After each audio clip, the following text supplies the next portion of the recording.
Welcome to Coffee and Curveballs. I'm Tommy. He is Shooter. We are now getting into our regional breakdown, Shooter. And you had one state that stuck out in particular to you. Which one was it and why? Yeah, in the Midwest, Ohio.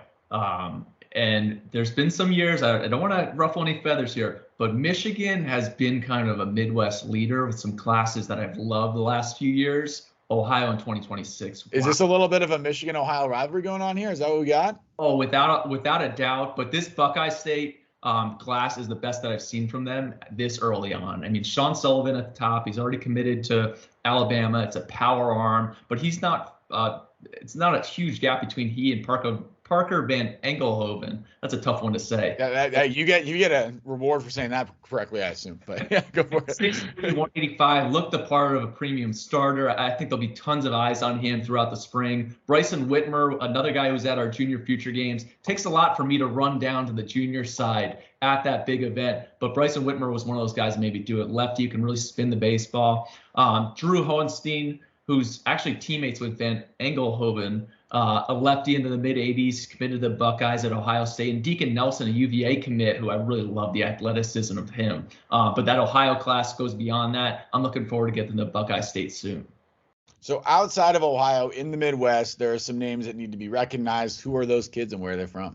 Yeah, the Midwest always bringing tons of talent. That's why a lot of the Southern schools make their way up there to grab some guys. Sammy Swank, an Indiana right-hander. I'm looking forward to seeing him hopefully this spring, if not in the summer. Always looking for those big power arms coming out of Indiana.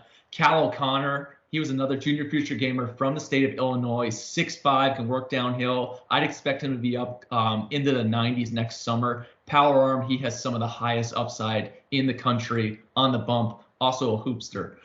Bryce Pauley from Davenport North, a really big-time program there in Iowa. We won't see him till later in the spring because their high school season's starting a bit later. But he looks like one of those gamers, multi-sport kid, can swing, also pitches, loose, quick arm on the bump.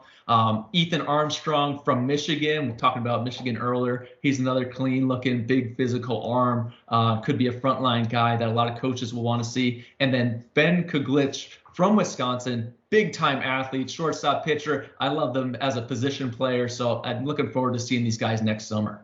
I would say here's a list of guys from Big Ten country, but Big Ten country is everywhere now, so it doesn't really matter. Big Ten country is a country.